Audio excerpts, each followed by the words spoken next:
Allah itu baik, sungguh baik bagiku. Ditunjukkannya kasih setianya.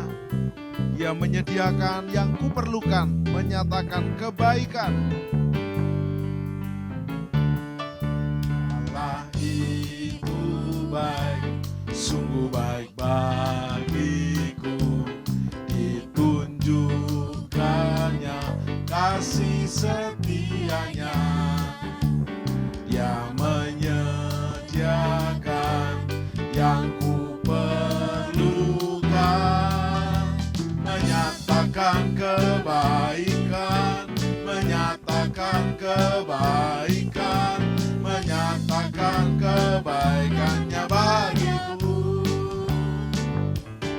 Allah itu baik, sungguh baik bagiku.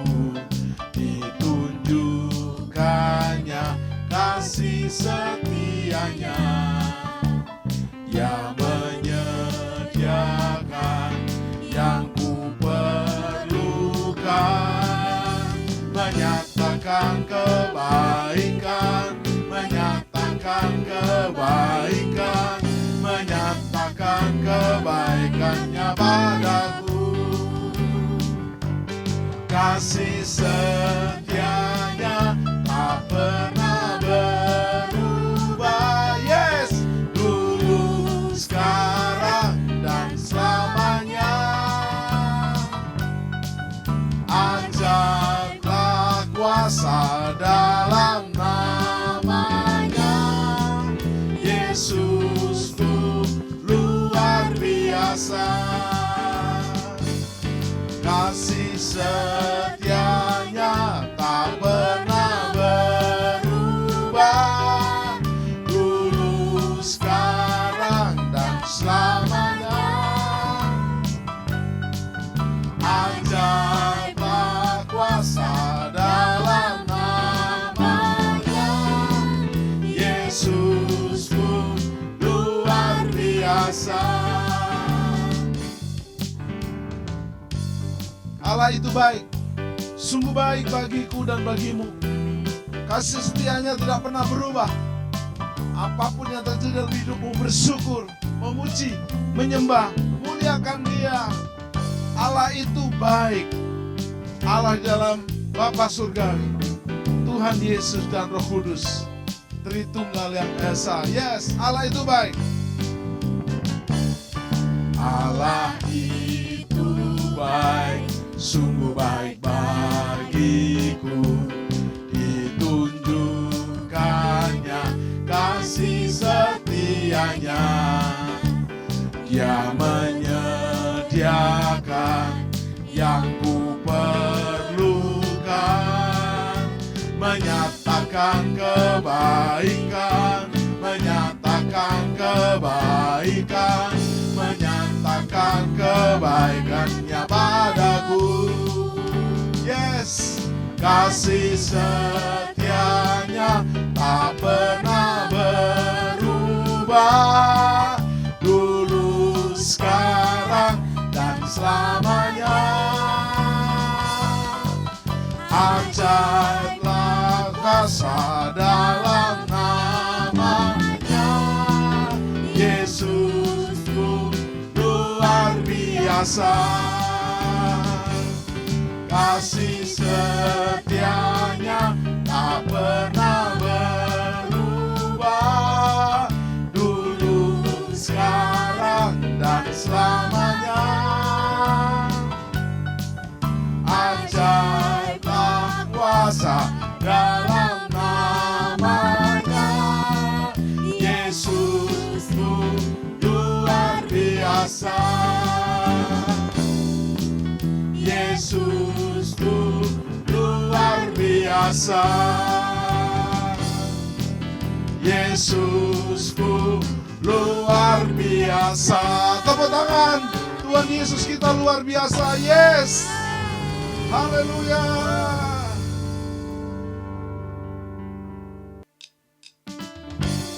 Tiada berkesudahan kasih setiamu Tuhan Yesus. Selalu baru rahmat-Mu bagiku. Hari berganti hari tetap kulihat kasih-Mu. tiada berkesudahan. Kasih setiamu Tuhan, selalu baru rahmat-Mu bagiku.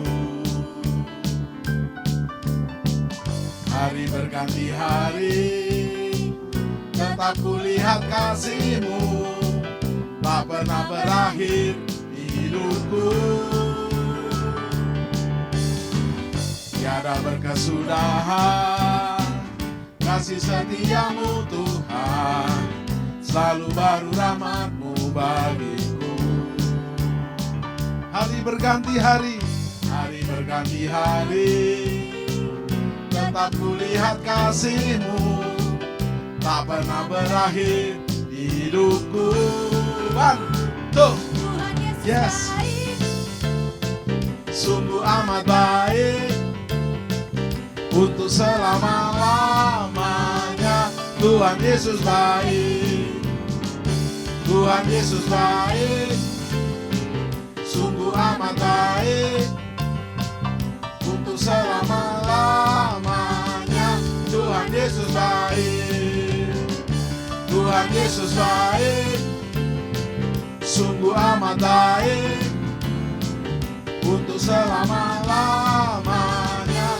Tuhan Yesus baik, Tuhan Yesus baik, sungguh amat baik, untuk selama-lamanya. Tuhan Yesus baik, tiada berkesudahan.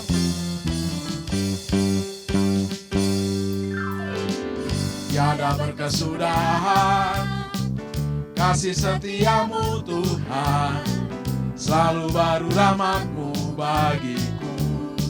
Hari berganti hari, hari berganti hari, tetap kulihat kasih-Mu, tak pernah berakhir di hidupku. One, two, Tuhan Yesus baik, yes. Angkat jempol saudara, Tuhan Yesus baik, untuk selama-lama. Mana jempolnya? Dua jempol. Tuhan Yesus baik, yes. Sungguh amat baik, untuk selama-lamanya. Tuhan Yesus baik, Tuhan Yesus baik, sungguh amat baik, untuk selama-lamanya. Tuhan Yesus baik, selama-lamanya, untuk selama-lamanya, sampai selama-lamanya. Yes, Tuhan Yesus baik. Dari untuk sampai selama-lamanya Tuhan Yesus baik. Yes, yes. Tepuk tangan buat Tuhan Yesus kita yang sangat baik. Haleluya. Biarlah melalui pujian ini kita menyatakan kasih kita kepada Yesus. Di dalam Injil Yohanes 21 ayat 15 dan 17, Yesus kembali bertanya kepada Petrus, apakah engkau mencintai aku lebih dari yang lain? Dan Petrus berkata, engkau tahu Tuhan, aku cinta engkau. Petrus ditanya 3 kali, karena dia menyangkal 3 kali. Kita tidak perlu menyangkal lalu menyatakan cinta kita. Mulai hari ini, saat ini, katakan cinta dia, cinta dia.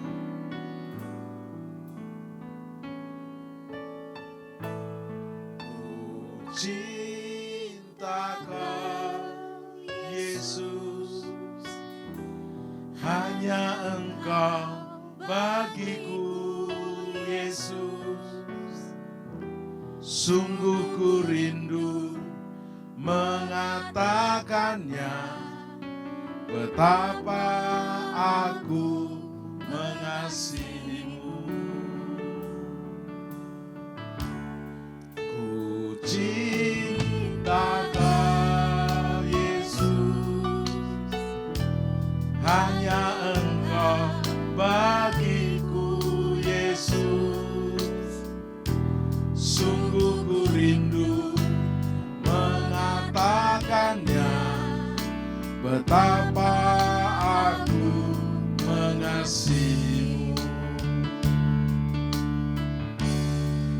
Engkau Allah dan Rajaku, Rajaku. Kekasih dalam hidupku, Kaulah hidupku Yesus, Engkau segalanya bagiku Yesus.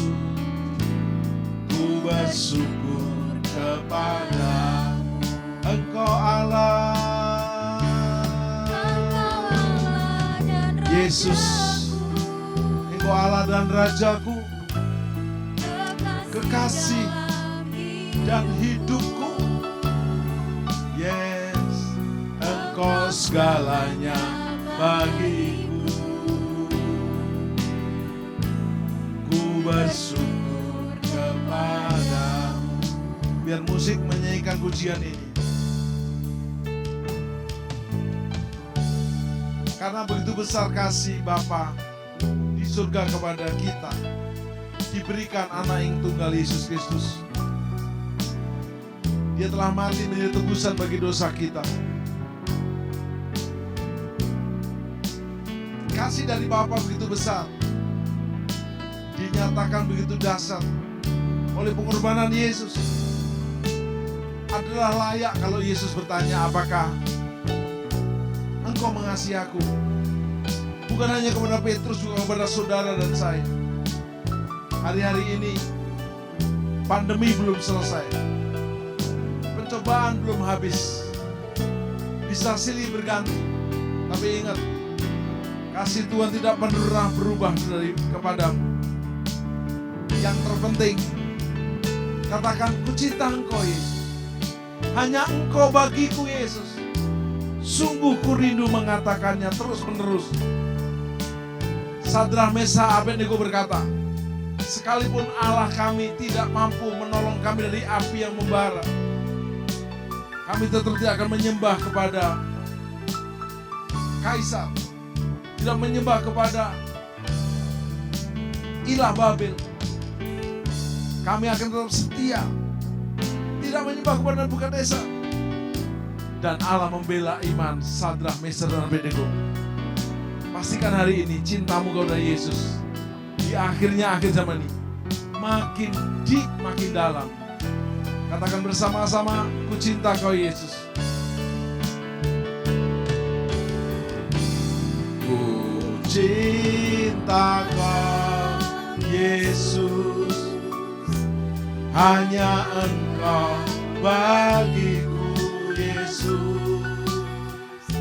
Sungguh ku rindu mengatakannya, betapa aku mengasihimu. Ku cinta Kau Yesus, hanya Engkau bagiku Yesus.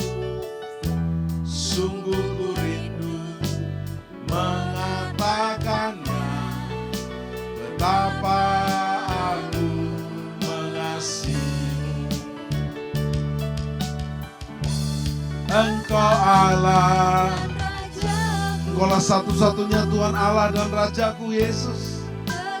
Kekasih dalam hidupku Yesus.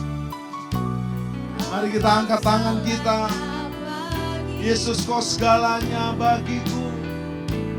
Ku bersyukur kepadamu, Engkau Allah, Engkau Allah dan Rajaku,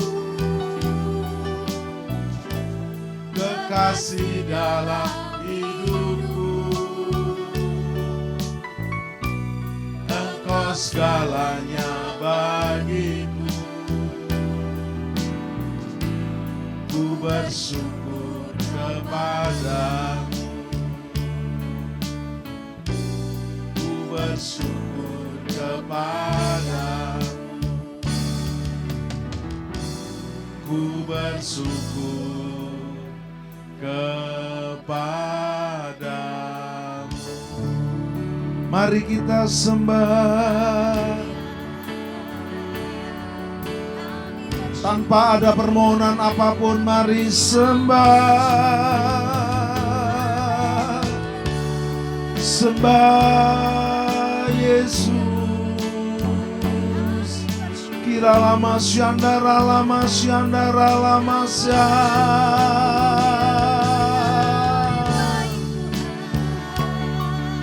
naikkan pujian penyembahan, naikkan bahasa barumu. Bagi yang belum bisa bahasa barumu, mulai panggil Yesus. Engkau Allah dan Rajaku, Engkau kekasih hidupku, Engkau mempelai surgawiku. Ku puji, ku sembah dari selamanya sampai selamanya. Ku sembah, ku sembah. Engkau Allah, Engkau Allah dan Rajaku, kekasih dalam hidupku. Engkau segalanya bagiku. Ku bersyukur kepadamu. Ku bersyukur kepadamu.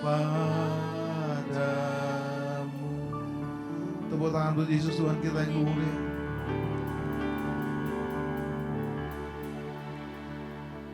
Makasih.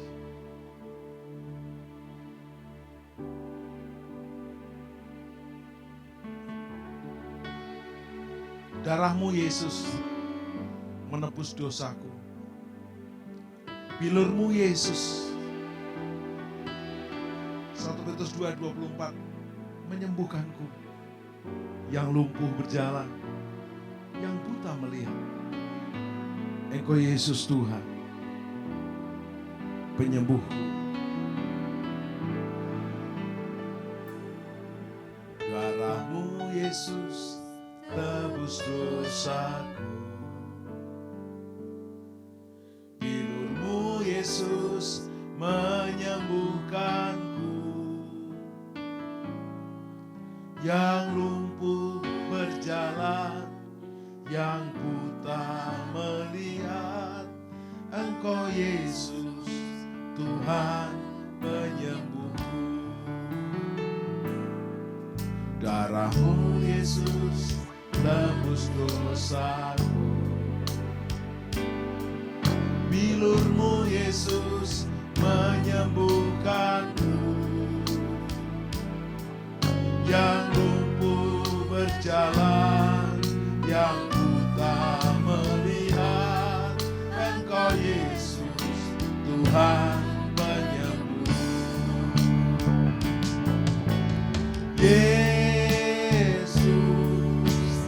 Yesus, ampuni dosaku. Yesus, sembuhkan. Panggil Yesus, sembah Yesus. Yesus, ku mau jadi murid-Mu. Yesus,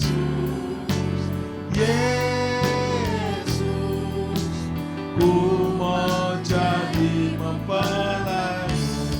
Panggil Yesus, sembah Yesus. Yesus, ampuni dosaku. Yesus, sembuhkan. Angkat tanganmu, panggil Yesus. Yesus,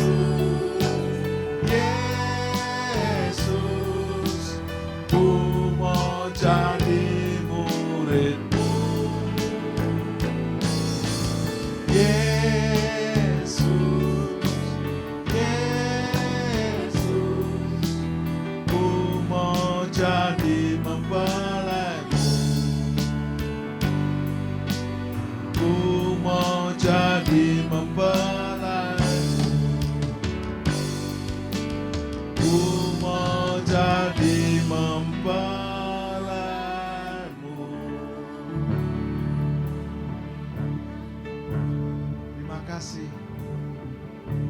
kasih Bapa di surga atas kasih-Mu yang menebus hidup kami melalui Yesus Kristus yang dikorbankan buat kami. Dan akhirnya jadi mempelai surgawi kami. Terima kasih Roh Kudus yang menyempurnakan, yang mengurapi dan menyertai kami. Terima kasih Tritunggal yang esa, sembah Engkau sampai selama-lamanya. Dalam nama Tuhan Yesus Kristus. Ku mau jadi murid-Mu, ku mau jadi mempelai-Mu. Amin. Shalom saudara, beberapa bulan terakhir, gereja kita sudah mulai masuk ke dalam pelayanan intergenerational, atau bisa juga disebut lintas generasi. Istilah ini mulai muncul pada akhir abad ke-20 ketika penamaan generasi seperti baby boomer lahir untuk mengidentifikasi fenomena banyaknya anak-anak yang lahir pasca Perang Dunia Kedua pada tahun 1945 sampai 1960-an. Penamaan generasi millennials yang lahir menjelang pembukaan milenium yang baru, yaitu tahun 2000, dipopulerkan oleh William Strauss dan Neil Howe, yang pada saat itu adalah penulis buku dan juga konsultan sosiologis. Dan teori mereka masih dipakai sampai hari ini untuk mempermudah mengidentifikasi perbedaan generasi yang ada di gereja. Namun ternyata, perbedaan generasi ini menunjukkan fenomena yang menarik, yaitu kontribusi setiap generasi terhadap gereja berbeda antara satu dengan yang lainnya, dan kebutuhan mereka juga berbeda antara satu generasi dengan yang lainnya. Disinilah letak fungsi utama dari pelayanan lintas generasi. Alih-alih berfokus kepada satu generasi saja, gereja melihat sebuah pelayanan yang mewakili dan membuka interaksi antar generasi di dalam sebuah gereja lokal. Lalu apa dampaknya? Dampaknya adalah bahwa setiap karunia dan panggilan dari masing-masing generasi bisa terwakili dan kebutuhan setiap generasi terjawab. Kita sadar bahwa terkadang menjaga hubungan di antara yang sama generasinya saja sudah susah, apalagi membangun hubungan lintas generasi. Tetapi inilah tantangan gereja zaman sekarang. Jadi, apa yang perlu dibangun dalam sebuah hubungan lintas generasi? Ada 3 area besar yang perlu dibangun menurut David Kinnaman dalam bukunya Faith for Exiles. Yang pertama adalah shared experience. Hubungan itu betul-betul terbentuk ketika 2 orang atau lebih mau berkomitmen untuk meluangkan waktu bersama-sama. Dan walaupun sepertinya mudah, kenyataannya tidak semudah itu. Sebuah pertanyaan sederhana. Apakah kita suka menghabiskan waktu bersama dengan orang-orang percaya lainnya dalam komunitas gereja lokal? Bagaimana dengan orang-orang yang berbeda rentang usia dengan kita? Diskusi dan interaksi yang terjadi antar generasi akan menumbuhkan hubungan yang berkualitas. Yang kedua adalah shared goals. Hubungan lintas generasi tidak terjadi begitu saja. Perlu niat dan tujuan yang jelas dari kedua belah pihak. Apa yang ingin dicapai dari hubungan lintas generasi tersebut? Seperti ketika Elia berjumpa dengan Elisa. Hubungan yang tercipta memiliki tujuan yang jelas, yaitu untuk mewarisi pengalaman, pengurapan, dan panggilan dari Elia kepada Elisa.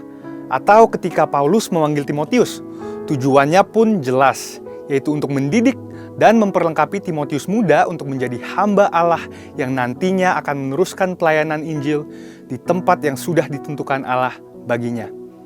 Yang ketiga adalah shared emotions. Manusia adalah makhluk yang juga memiliki emosi. Dan di dalam membangun hubungan pertemanan ataupun mentoring, emosi memainkan peranan yang sangat penting. David Kinnaman menulis bahwa murid yang tangguh adalah mereka yang tertanam dalam gereja lokal yang memiliki penerimaan seperti keluarga. Apakah berarti gereja hanya berfokus menumbuhkan emosi positif saja? Tentunya tidak, sebab Alkitab pun meminta kita untuk menegur mereka yang hidup dalam dosa. Tetapi, iklim emosi yang sehat akan membantu generasi muda untuk merasa diterima di gereja lokal mereka sebagai anak dan sekaligus dibentuk untuk menjadi murid yang tangguh. Di dalam Mazmur 78 ayat 4 dikatakan, "Kami akan ceritakan kepada angkatan yang kemudian puji-pujian kepada Tuhan dan kekuatannya dan perbuatan-perbuatan ajaib yang telah dilakukannya." Pemazmur dalam hal ini Asaf memiliki komitmen untuk meneruskan pengetahuan akan mujizat Tuhan kepada generasi berikutnya agar tidak terputus ingatan mereka tentang Tuhan. Begitu juga dengan pelayanan lintas generasi. Ini dilakukan karena visi yang Tuhan berikan kepada gerejanya begitu besar dan begitu luas, serta tidak mungkin diselesaikan hanya dalam waktu satu generasi saja. Artinya apa? Segala pengalaman, pengurapan, dan kesaksian hidup dari generasi sebelumnya perlu diteruskan kepada generasi penerus. Anak-anak muda yang berdiri di atas pengurapan dan pengalaman generasi sebelumnya akan bergerak lebih cepat, lebih tepat, dan lebih diurapi. Kesimpulannya adalah hubungan lintas generasi membutuhkan niat dari kedua belah pihak untuk saling merendahkan hati, mencari kepentingan bersama, dan kehendak Tuhan. Apa yang dibangun untuk diteruskan kepada generasi berikutnya bahkan tidak hanya ketiga hal di atas ini, yakni shared experience, goals, dan emotions, tapi juga shared faith. Seperti yang dialami anak rohani Paulus, yaitu Timotius. 2 Timotius 1 ayat 5 menunjukkan dengan jelas kepada kita bagaimana Timotius menerima warisan iman yang luar biasa dari ibunya dan neneknya sendiri. Sebab aku teringat akan imanmu yang tulus ikhlas, yaitu iman yang pertama-tama hidup di dalam nenekmu Lois dan di dalam ibumu Yunike, dan yang aku yakin hidup juga di dalam dirimu. Gereja yang membangun budaya lintas generasi memahami bahwa kehendak Tuhan untuk zaman ini berarti kehendak Tuhan untuk setiap generasi yang ada sekarang. Untuk itu, membangun jembatan yang menghubungkan lintas generasi perlu dibangun agar suara Roh Kudus bisa secara tepat direalisasikan kepada setiap generasi yang ada di gereja dan di luar gereja hari ini. Saudara, untuk penjelasan lengkapnya dari tim teologi kami, silahkan klik link yang ada di atas atau scan QR Code yang tersedia. Tuhan Yesus memberkati. 1. Pentakosta ketiga adalah pencurahan Roh Kudus yang dahsyat di zaman now melebihi yang terjadi di Azusa Street. 2. Pentakosta ketiga akan mengakibatkan penuaian jiwa yang terbesar dan yang terakhir sebelum Tuhan Yesus datang kembali. 3. Pentakosta ketiga akan membangkitkan generasi Yeremia, yaitu anak-anak muda yang dipenuhi Roh Kudus, cinta mati-matian kepada Tuhan Yesus, tidak kompromi terhadap dosa, dan akan bergerak untuk memenangkan jiwa. 4. Pentakosta ketiga lahir di Indonesia dan bergerak ke bangsa-bangsa. Gerakan ini dari timur ke barat dan akan kembali ke Yerusalem. 5. Pentakosta ketiga akan memberikan kuasa untuk menyelesaikan amanat agung, dan setelah itu Tuhan Yesus datang kembali. Api Pentakosta menyala, api Pentakosta menyala, api, api, api, api, api, api Pentakosta ketiga, api Pentakosta ketiga.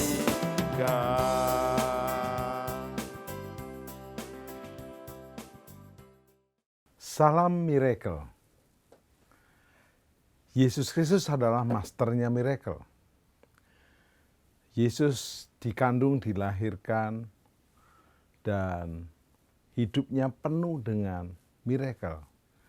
Dia membuat mujizat sepanjang hidupnya.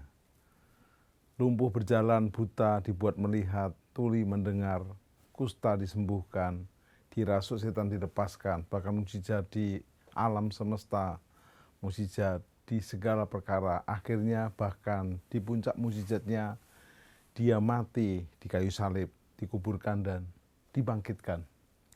Dan dia melipat gandakan mujizatnya dengan memuridkan 12 muridnya. Dan dia mengutus untuk pergi menjadikan semua bangsa muridnya. Dan pada puncak miracle-nya adalah dia akan datang kembali menjemput kita. Sementara menunggu hari penjemputan itu, hari rapture, hari pengangkatan, kita akan belajar untuk menerima dan jadi alat miracle-nya. Dan sepanjang hari-hari ke depan kita akan belajar dalam tema dan pelajaran kenaikan Yesus dan peringatan serta peneguhan 10 hari Pentakosta. Puji nama Tuhan. Saat ini kita akan belajar dari topik pelajaran Yesus naik, Roh Kudus turun. Saya ulangi, Yesus naik, Roh Kudus turun.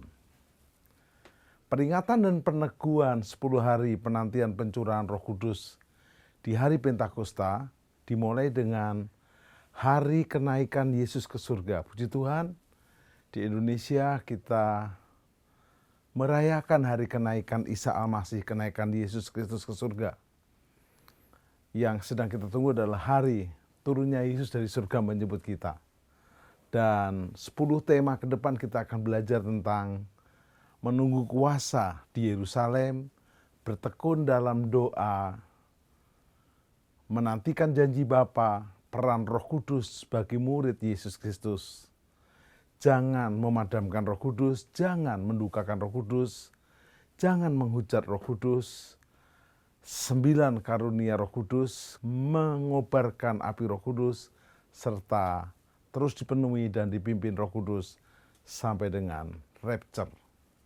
Kita ingat pujian, haleluya, dia bangkit, haleluya, dia hidup, haleluya, dia naik, Roh Kudus turun. Salib Kristus adalah kemenangan. Ku menang bersama Yesus Tuhan. Ku menang di dalam peperangan. Ku menang atas segala setan. Haleluya, haleluya, ku menang. Yes, haleluya, dia bangkit. Haleluya, dia hidup. Haleluya, dia naik, Roh Kudus turun, Roh Kudus turun. Dia naik. Ini gambar di foto dari langit tentunya. Yesus naik dan setelah itu Yesus mengenapkan janji Bapa, yaitu Roh Kudus turun. Sobat Miracle, Tuhan Yesus naik ke surga untuk menyediakan tempat bagi saya dan saudara. Sudah siapkah kita? Yesus naik, disaksikan 500 murid-muridnya. Dan dia berjanji akan turun.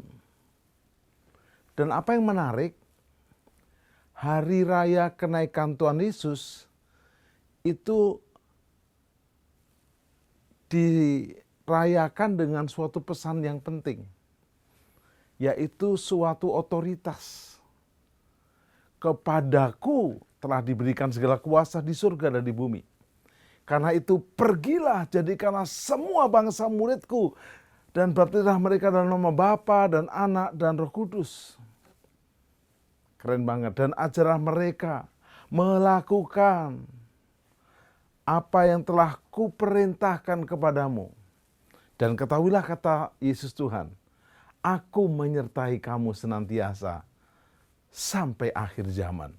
Jadi di akhirnya akhir zaman ini, berita amanat agung saat Yesus naik ke surga perlu untuk diberitakan dan diajarkan.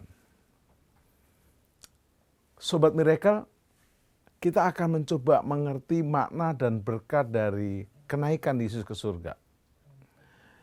Kisah 1 ayat 9 berkata, sesudah Yesus mengatakan demikian, ayat 7 dan 8, terangkatlah Yesus disaksikan oleh mereka. Mereka ini ada 500 murid kira-kira. Di Bukit Zaitun, bukit tertinggi di Yerusalem. Dan awan menutupnya dari pandangan mereka. Wow, keren banget. Ketika mereka sedang menatap ke langit waktu Yesus naik itu, tiba-tiba berdirilah 2 orang yang berpakaian putih dekat mereka, yaitu malaikat. dan berkata, "Hei orang-orang Galilea," mayoritas murid Yesus dari Galilea, "mengapakah kamu sendiri melihat ke langit? Mengapa bengong ke langit?" Tidak usah bengong. Sebenarnya Yesus sudah 4 kali menyatakan bahwa anak manusia akan disalib, dikubur, dan bangkit. Tetapi waktu Yesus benar-benar disalib, mati, dan dikubur, mereka bengong banget. Sampai Yesus naik ke surga, masih bengong.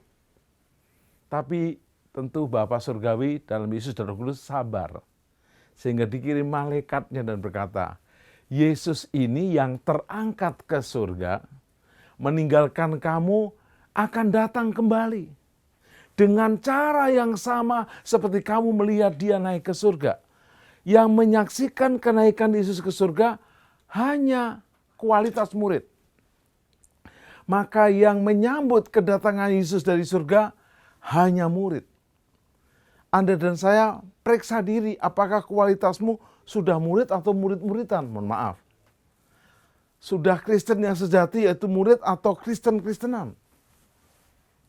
Mohon maaf saudara, untuk masuk Singapura saja kalau nggak memenuhi syarat nggak boleh masuk. Baru diwawancara, dilihat di sosial medianya siapa dia, bisa nggak diizinkan masuk. Apalagi ke dalam surga. Dan seharusnya waktu nggak diizinkan masuk, kita nggak usah protes. Kita nggak usah baper, tapi kita periksa diri. Kenapa nggak boleh masuk ya? Saya juga punya pengalaman. 23 tahun lalu tidak bisa masuk Amerika. Saya urus visa 4 kali dan ditolak. Memang belum masuk ke Amerika, sejak urus visa sudah ditolak di kedutaan. Urus visa ke Australia ditolak juga. Tapi setelah saya menikah, setahun kemudian, saya bisa berangkat ke Amerika. Tiap 5 tahun diperpanjang sampai hari ini. Bahkan akhirnya oleh anugerah Tuhan bisa membuka pelayanan di Philadelphia, Amerika bersama sahabat saya, Pastor Benny. Juga bersama sahabat saya, Pastor Elijah, bisa buka di Australia. Saya dan saudara untuk masuk Amerika, Australia, Eropa perlu syarat-syarat. Apalagi ke surga. Tentu Anda bertanya, mengapa Yesus harus naik ke surga? Sebenarnya murid-murid euforia. Yesusnya yang mati udah bangkit. Wow, keren. Sampai mereka berkata, kapankah engkau memulihkan Israel bebas dari penjajahan Roma? Dipikir Yesus bisa menjadi raja atau pemimpin negara secara sekuler. Yesus tidak. Kerajaanku bukan di bumi. Yohanes 14 mencatat ada 5 alasan mengapa Yesus naik ke surga. Yesus naik ke surga karena dia berasal dari surga. Tugasnya di bumi sebagai penebus sudah selesai. Dan Yesus naik ke surga, Yohanes 14, menyediakan rumah. Wow, bukan host, tapi mansion. Rumah besar.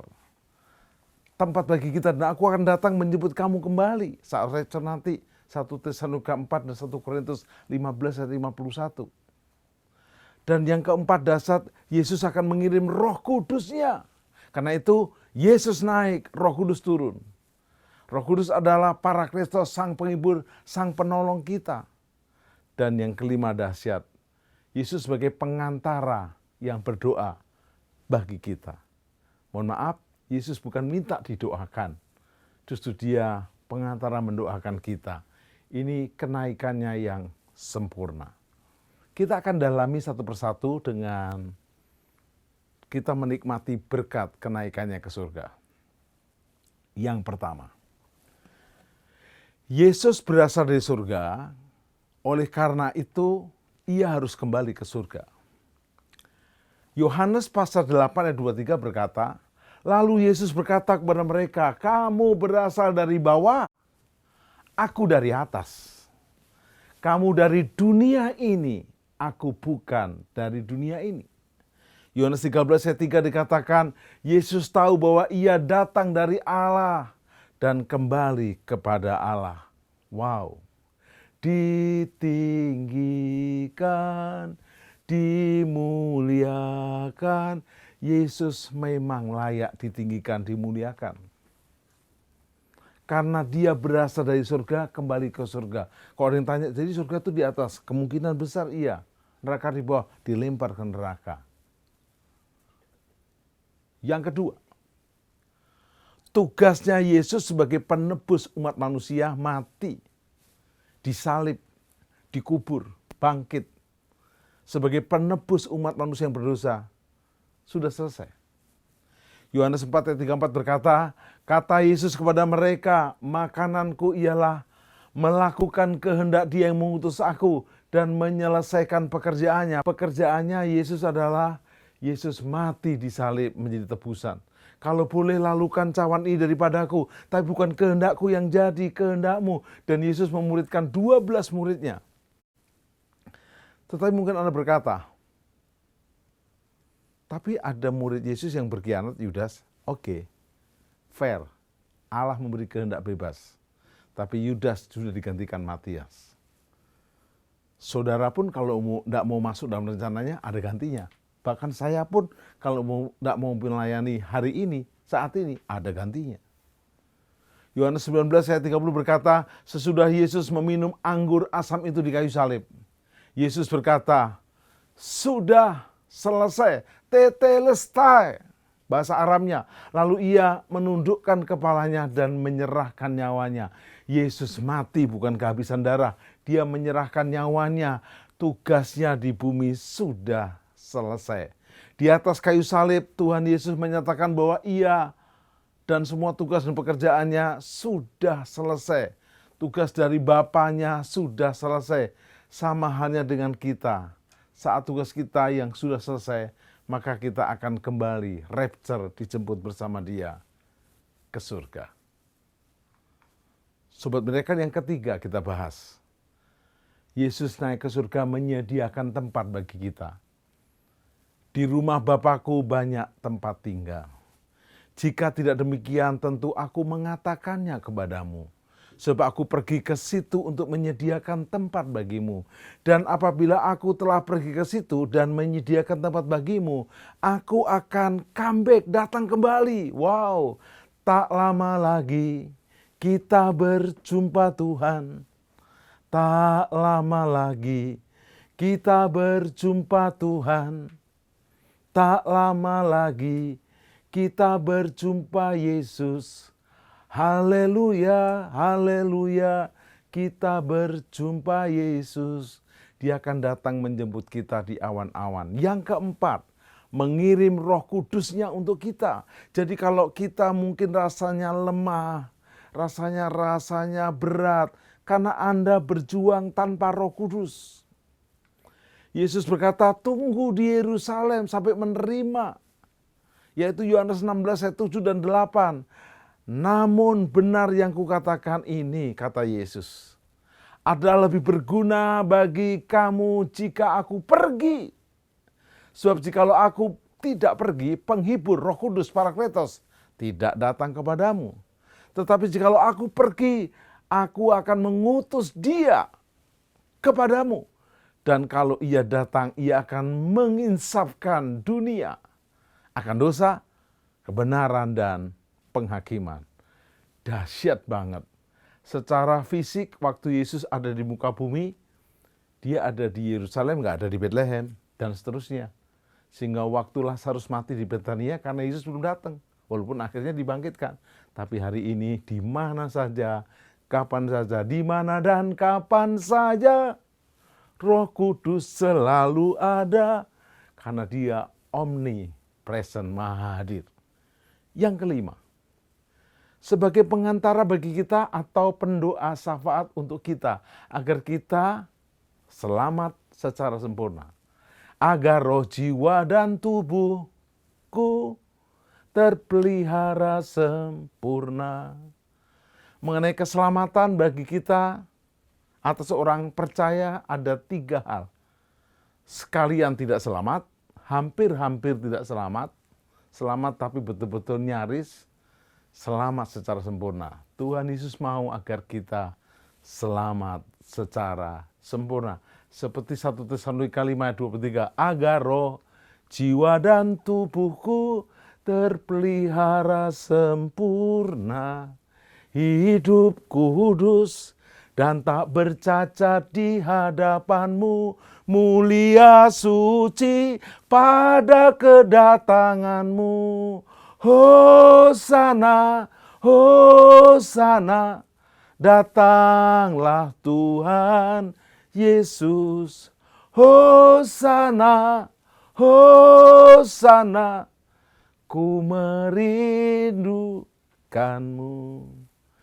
Bapak Ibu Saudara, bagaimana posisi saat Yesus naik ke surga?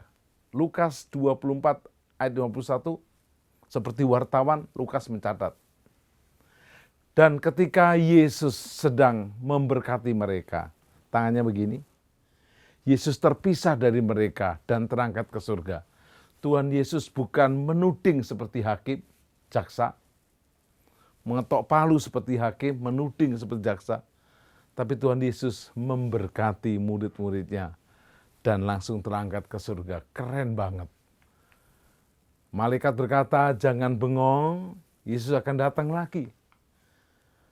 Lalu puncaknya, apa respon kita? Ingat, respon selalu penting.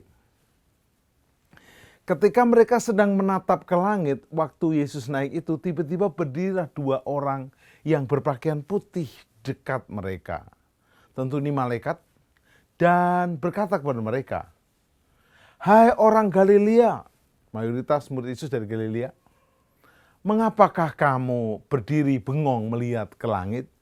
Kita nggak boleh bengongisasi atau bengong.com. Nggak boleh baper.com. Yesus ini yang terangkat ke surga meninggalkan kamu akan comeback, datang kembali dengan cara yang sama. Seperti kamu melihat dia naik ke surga, mata semua menyaksikan. Yang hanya mengantar murid, yang menjemput murid. Pastikan kualitasmu bukan murid-muridan, bukan Kristen-Kristenan, tapi Kristen yang berkualitas murid. Kalau murid pasti Kristen. Kristen itu adalah pengikut Kristus, Kristen. Tetapi Kristen belum tentu murid. Puncaknya respon kita adalah ada 4 langkah respon atas kenaikan Yesus ke surga. Waktu pujian ini dinyanyikan, haleluya, dia bangkit. Haleluya, dia hidup. Haleluya, dia naik. Roh Kudus turun. Curahkanlah kuasa-Mu, Tuhan. Mujizat terjadi di tempat ini. Curahkanlah kuasa-Mu, Tuhan. Mujizat terjadi sekarang ini.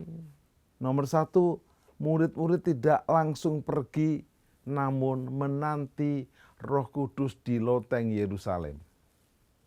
Setiap kami pergi ke Holy Land, ke Israel, pasti kami diantar oleh tour guide ke tempat loteng ini. Loteng ini bukan halusinasi, bukan juga fiksi, betul-betul lotengnya masih ada, keren banget.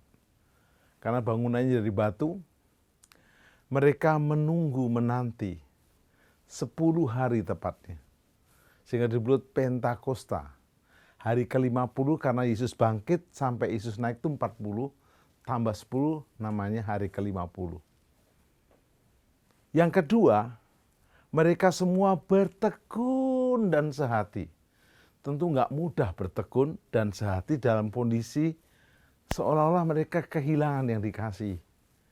Yang ketiga, mereka bertekun dalam berdoa bersama-sama. Wow, keren. Kita bersyukur sementara pandemi kita masih bisa berdoa sama-sama. Ada yang via online, via aplikasi masing-masing. Pokoknya bakal video call, audio call, call convent, lakukan. Dan yang keempat, Yudas diganti dengan Matias. Kisah Rasul 1 ayat 12 dan 13. Maka kembalilah rasul-rasul ke Yerusalem dari bukit yang disebut Bukit Zaitun, dan hanya seperjalanan sabat jauhnya dari Yerusalem. Setelah mereka tiba di kota, naiklah mereka ke ruang atas tempat mereka menumpang. Mohon maaf saudara, mereka tidak punya fasilitas gedung besar, fasilitas dahsyat, menumpang. Mereka itu ialah Petrus, Yohanes, Yakobus, dan kawan-kawannya. Keren banget. Ada yang menyatakan total kurang lebih 120 murid. Memang diperhitungkan yang mengantar Yesus naik 500, yang bertekun 120, ada tentu pemilihan dan juga seleksi alam. Sobat Miracle, kenapa Yudas diganti? Penggantian Yudas di kisah 1 ayat yang 26, lalu mereka membuang undi. Mengapa dibuang undi? Mereka mengizinkan kedaulatan Tuhan. Dan terpilihlah Matias. Melemparkan undi tidak berarti bahwa mereka mengambil keputusan secara acak. Mereka memilih kandidat yang terbaik. Dan mereka juga berdoa. Ada beberapa rasul lainnya yang disebutkan dalam kisah para rasul selain Matias, misalnya ada Paulus dan Barnabas. Tetapi saat itu dipilihlah Matias. Ada 2 persyaratan untuk menjadi rasul ke-12. Telah bersama Yesus sejak awal. Bersedia menjadi saksi kebangkitannya. Wow. Murid-murid tidak boleh mundur lalu baper, ada yang menyangkal, enggak, ada gantinya. Dan mereka mempraktekkan Lukas 24 ayat 46 dan 49. Kata Yesus kepada mereka, ada tertulis demikian, Mesias harus menderita, sudah. Bangkit dari antara orang mati, sudah. Dan lagi dalam nama Yesus berita tentang pertobatan dan pengampunan dosa harus disampaikan kepada segala bangsa, proses. Mulai dari Yerusalem. Nah ini pesan penting. Kamu adalah saksi dari semuanya ini. Dan aku akan mengirim kepadamu apa yang dijanjikan Bapakku, yaitu Roh Kudus. Tetapi kamu harus tinggal di kota Yerusalem sampai kamu diperlengkapi dengan kekuasaan dari tempat tinggi. Kalau kita misi amanat agung tanpa penyertaan kuasa Roh Kudus, itu namanya nekat. Dan tidak disertai Tuhan. Hasilnya bisa, mohon maaf, zero dan juga kita kalah. Tetapi kalau kita sudah diperlengkapi nggak pergi-pergi, itu namanya juga nggak taat. Tunggu diperlengkapi, pergi dan taat. Pentakosta adalah turunnya Roh Kudus. Mereka bersatu dalam doa.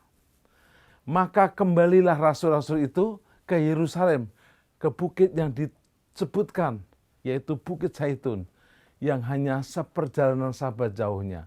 Mereka menunggu di loteng Yerusalem.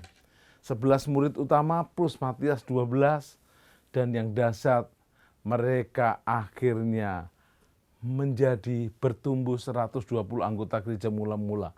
Mereka mengambil waktu untuk berkomitmen menjadi murid yang meneladani Yesus.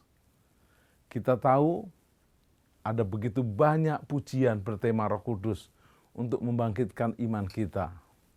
Roh Allah yang hidup penuhiku, Allah Roh Kudus, berhembuslah Roh Kudus, Roh Kudus yang manis. Roh Kudus hadir di sini, Roh Kudus mengalir. Ada gerakan Roh Allah yang hidup, api Pentakosta. Kota Roh Allah hadir di sini. Roh Kudus tercurah. Rasakan kuasa Allah turunlah. Rasakan kuasa Allah turunlah. Sering kita membuat peneguhan, penantian Roh Kudus. Ingat, bukan penantian, peneguhan, peringatan, karena udah terjadi. Dan kalau Tuhan kehendaki, rema ke depan kita akan belajar dalam program Miracle Service kita, yaitu menunggu kuasa di Yerusalem. Bagaimana saya dan saudara menunggu kuasa di Yerusalem. Sehingga kita merasakan yang namanya kebaikan Tuhan dan kebaikan Tuhan. Mari kita berdoa. Terima kasih Bapa Surgawi, Kau kirimkan Yesus menjadi Juru Selamat dan Tuhan kami, penebus dosa kami. Terima kasih saat Yesus naik ke surga, Roh Kudus dikirimkan kepada kami. Kami akan belajar dalam paket Miracle Service 10 hari tema ke depan tentang penantian, peneguhan, pencurahan Roh Kudus di hari Pentakosta. Kami sangat tahu Roh Kudus 2000 tahun lalu sudah dicurahkan di hujan awal. Dan di hari-hari ini di hujan akhir, Roh Kudus curahkan lebih dahsyat lagi. Seperti nubuatan Yoel pasal 2 ayat 29-31. Karena itu kami percaya, kami siap. Bapa di dunia memberi pemberian yang terbaik, apalagi Bapa di surga. Kuduskan hidup kami, apapun iman kepercayaan kami, kami mau bertobat. Kami mau menyadari satu-satunya Juru Selamat, Tuhan yang naik ke surga, menyediakan tempat buat kami, akan turun kembali adalah Yesus. Yesuslah jalan, kebenaran, dan hidup.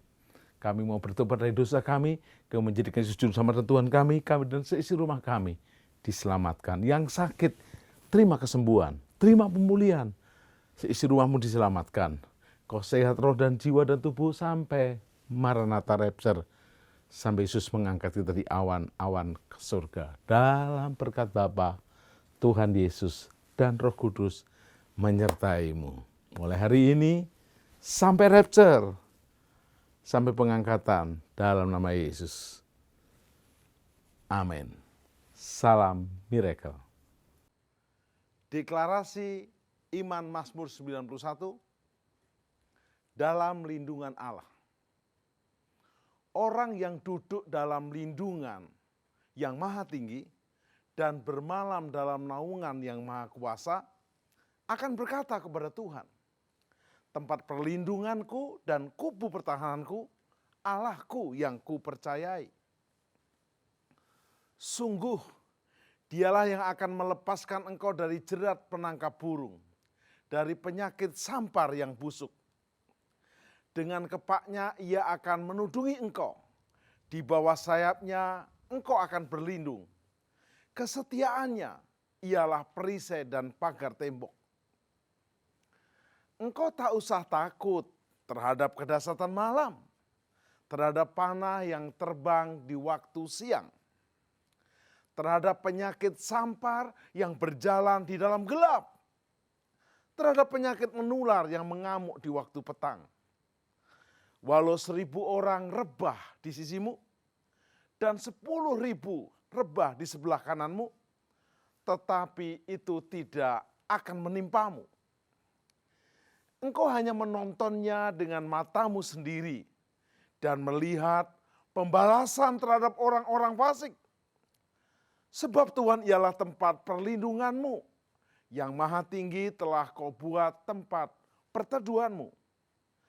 Malapetaka tidak akan menimpa kamu, dan tulah tidak akan mendekat kepada kemahmu. Sebab malaikat-malaikatnya akan diperintahkannya kepadamu untuk menjaga engkau di segala jalanmu. Mereka akan menatang engkau di atas tangannya, supaya kakimu jangan terantuk kepada batu. Singa dan ular tedung akan kau langkai. Engkau akan menginjak anak singa dan ular naga. Sungguh hatinya melekat kepadaku, maka aku akan meluputkannya. Aku akan membentenginya, sebab ia mengenal namaku. Bila ia berseru kepadaku, aku akan menjawab. Aku akan menyertai dia dalam kesesakan. Aku akan meluputkannya dan memuliakannya. Dengan panjang umur akan kukenyangkan dia dan akan kuperlihatkan kepadanya keselamatan daripadaku. Mazmur 91. Dalam lindungan Allah, Bapa Surgawi, Yesus Kristus, dan Roh Kudus.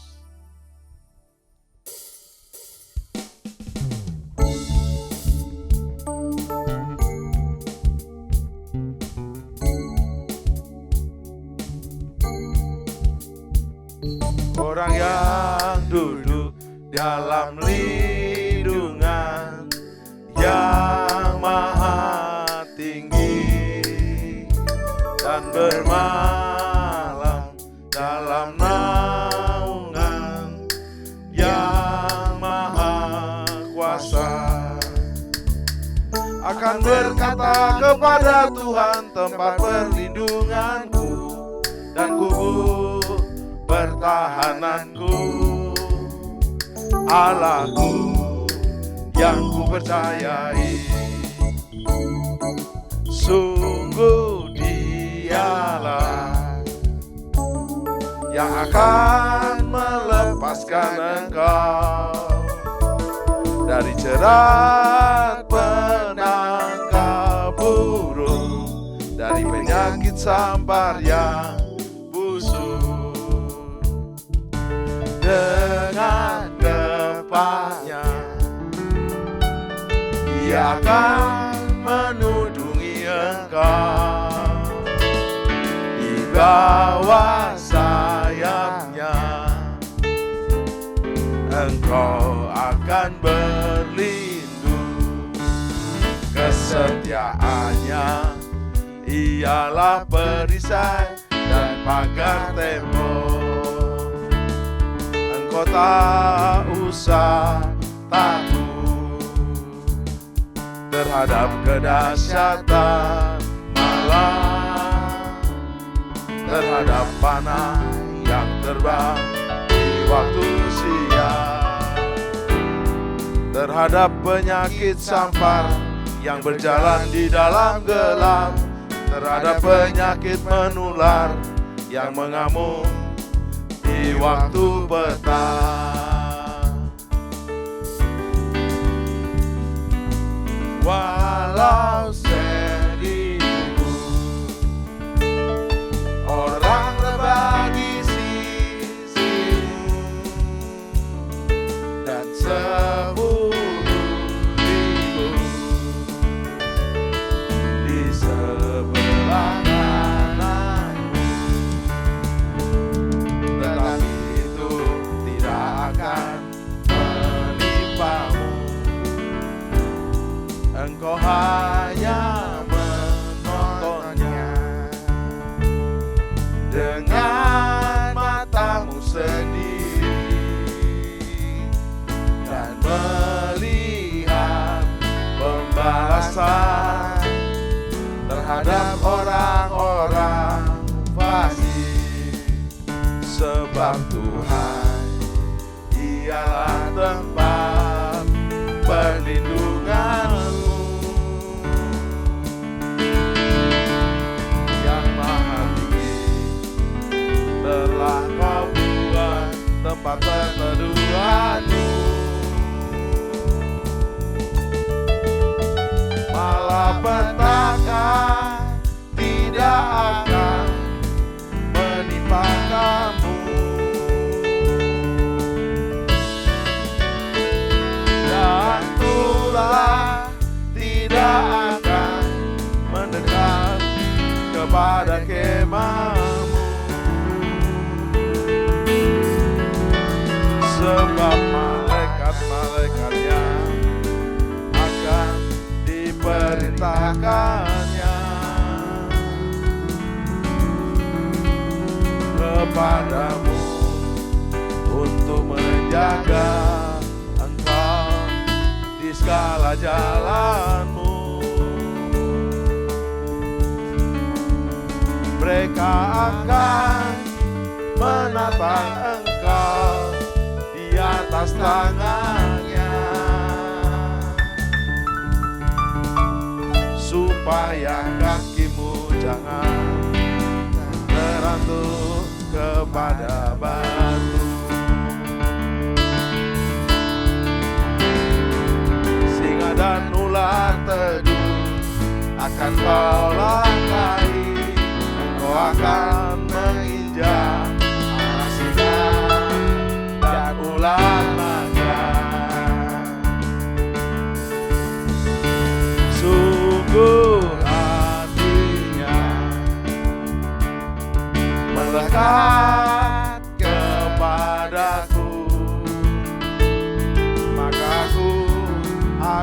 meluputkannya.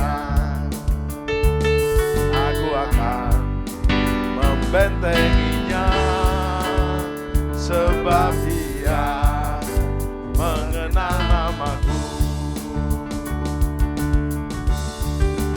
Bila Ia berseru kepadaku, aku akan menjawab.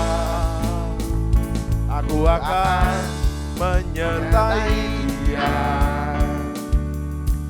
dalam kesesakan.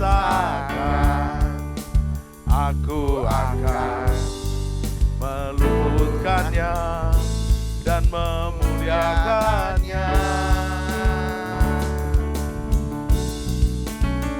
Dengan panjang umur akan ku kenyangkan Dia, dan akan ku perlihatkan kepada